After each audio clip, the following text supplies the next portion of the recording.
भाई साहब SSC GD 2022 का पूछा ये सवाल आपको अंदर से हिला देगा, जरा सॉल्व करो इसको।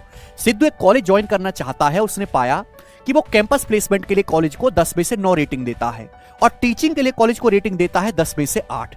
इस रिक्वायरमेंट के हिसाब से सिद्धू ने वेटेज रखा है कैंपस प्लेसमेंट का 55% और टीचिंग का वेटेज रखा है 45%। तो कॉलेज की फाइनल रेटिंग कितनी देगा वो 10 में से? तो एक कैंपस प्लेसमेंट का 55 है, टीचिंग का 45 है, रेशियो कितना है 11:9।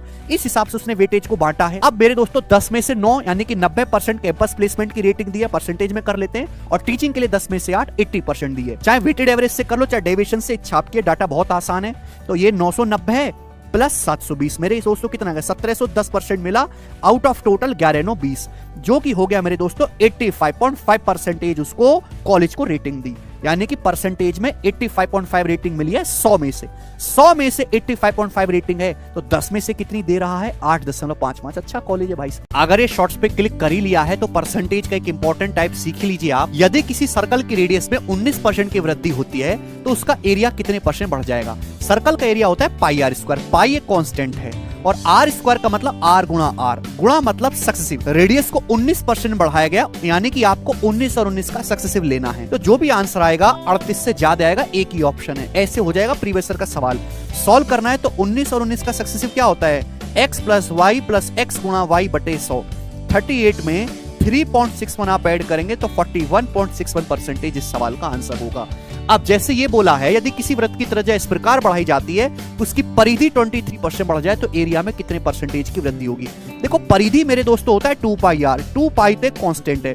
अगर परिधि 23% बढ़ी है तो रेडियस भी 23% बढ़ी होगी। तो एरिया निकालने के लिए 23 का सक्सेसिव लेना है। करके बताइए क्या आंसर आएगा। परसेंटेज का वो जबरदस्त सवाल जिसे आप लोगों ने जरूर सॉल्व किया होगा, पर मेरे तरीके से आप इसको 5 सेकंड में कर सकते हो। ध्यान से समझना। मेष द्वारा 21 का सवाल है। चावल का प्राइस 25% कम हो जाता है, इसलिए एक आदमी उतने ही खर्च में 30 किलो चावल अधिक खरीद पाता है। यदि खर्च 5400 रुपए तो चावल का ओरिजिनल प्राइस क्या? आपसे ओरिजिनल प्राइस भी पूछ सकता है, नया प्राइस भी पूछ सकता है। 30 किलो चावल आदमी को एक्स्ट्रा मिलते हैं। क्यों मिलते हैं? पैसा तो 5400 ही खर्च कर रहा है कि चावल का प्राइस 25% कम हो गया। तो 30 किलो चावल का जो नया प्राइस होगा, ये तो नए प्राइस में खरीदोगे ना, वो 5400 रुपए का 25% होगा 1/4। 30 किलो चावल का नया प्राइस डायरेक्ट हो जाएगा मेरे दोस्तों। तो आप बोलोगे जी सर 180/4 यानी कि 45। तो 1 किलो चावल का जो प्राइस है 45 रुपी पर केजी, पर आपसे ओरिजिनल प्राइस पूछा है। प्राइस कितना कम हुआ है? 25%। 25% मतलब 1/4 कम हो गया, 4 से 3। तो अगर मेरे दोस्तों नया प्राइस 45 से 15 गुना तो ओरिजिनल प्राइस भी 15 गुना 60 रुपी पर केजी होगा। तो आप यहाँ से ओरिजिनल प्राइस भी निकाल सकते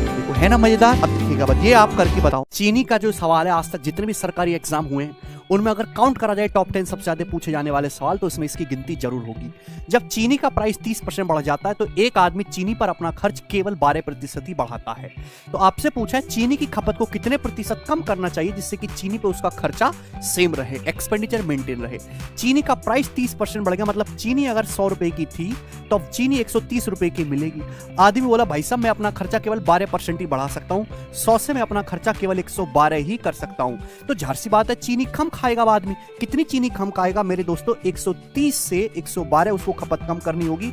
18 कम करेगा 130 पर, इसको परसेंटेज में कन्वर्ट करना है इनटू 100% मेरे प्यारे भाई।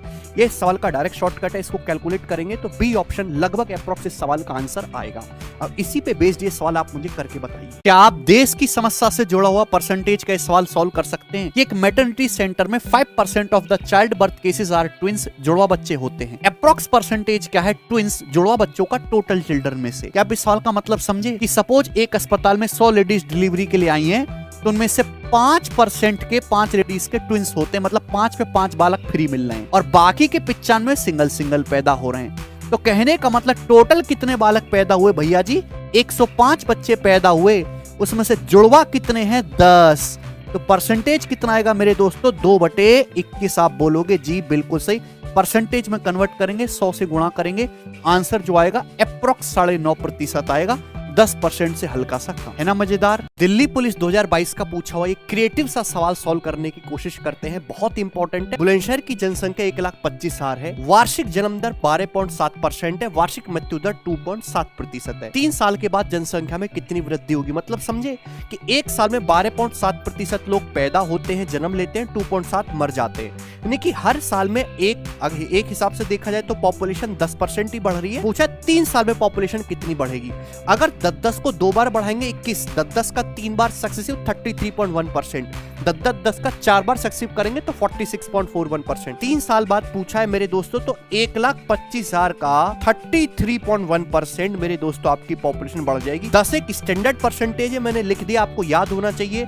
परसेंट से इसे 20 दशमलव चला जाएगा, कैलकुलेट करने पर 20 सवाल का आंसर है। मस्त सवाल है, छोड़ना नहीं है। गणित पढ़ते हो ना, मेहनत से पढ़ते हो ना, ये सवाल आपने सॉल्व किया है।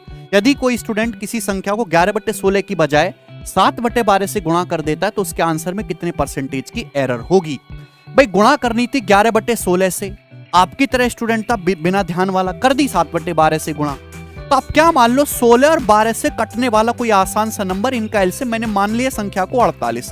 तो 48 को 11/16 से गुणा करनी थी तो आंसर आता 33 आंसर आना चाहिए था, लेकिन गलती से गुणा कर दी 7/12 से। 48 की 7/12 में गुणा करो, 12 चौक 48, 4 7 28, उसका आंसर आ गया 28। सही 33 आंसर आना चाहिए था, आ गया उसका 28, 5 उसका एरर हो गया। कितने पर? 33 पर। और परसेंटेज में इंटू 100% मेरे दोस्तों, तो कितना आएगा ये भाई? यही आ जाएगा मेरे दोस्तों, 1/33 अप्रोक्स 3% होता है, 15% के आसपास। अब इस सवाल का आंसर आप मुझे कमेंट्स में बताइएगा और चैनल को सब्सक्राइब जरूर करो अगर आपको पसंद आए। आम आदमी को परेशान किया इनकम टैक्स ने और आपको इनकम टैक्स के सवालों ने, बट ये वाला सवाल अब आपको परेशान नहीं कर पाएगा। यदि इनकम टैक्स में 24% की वृद्धि होती है तो नेट इनकम शुद्ध आय 1% कम हो जाती है। रेट ऑफ इनकम टैक्स क्या है? डायरेक्ट शॉर्टकट है मेरे दोस्तों, 1 मेरे दोस्तों 1% कम होगी शुद्ध आय, 1/1 + 24। बस आपको इतना ही करना है। 1/25 रेट ऑफ इनकम टैक्स होगा जो कि 4% है। 1/25 का मतलब 4%। एक और ले लेते हैं। If the income tax is increased by 17%, net income is reduced by 3% rate of income tax. आपकी शुद्ध आय 3% कम हो जाती है जब आपका इनकम टैक्स 17% बढ़ता है। तो 3/3 + 17 यानी कि 3/20। 1/20 5%, 3/20 15%। खत्म। एग्जाम बेस्ड सवालों का सारे कंसेप्ट केवल 1 ही मिनट में। एक स्टूडेंट 30% नंबर लाता है, 50 से फेल हो गया। दूसरा स्टूडेंट ने 42% मार्क्स आए और पासिंग मार्क्स से 58 नंबर ज्यादा आए। तो आपसे पूछा पासिंग मार्क्स कितने हैं? ये बॉर्डर लाइन है। अब देखिए इसके 30% है, इसके 42%। परसेंटेज में कितना डिफरेंस है? 12% का। एक्चुअल मार्क्स से कितना डिफरेंस है? बॉर्डर लाइन से 58 ज्यादा, 50 कम है, 108 का। तो 12% की वैल्यू 108 है, 1% हो गया 9। 100% 900। मैक्सिमम मार्क्स पूछता तो 900 आ जाता। आपसे पूछा उत्तरी लंग 30% लाकर भी 50 से फेल हो गया, तो पास होने के लिए 30% से 50 ज्यादा चाहिए। 1% 9 के बराबर है तो 30% होगा 270 के बराबर। तो 270 + 50 320 हो गया। पूछता पासिंग परसेंटेज क्या है? 1% 9 के बराबर है तो 9 मार्क्स का मतलब है 1/9। 50 मार्क्स का मतलब है 50/9%। तो पासिंग परसेंटेज हो जाती है 50/9। 30 + 50/9 ये पासिंग परसेंटेज हो जाएगी।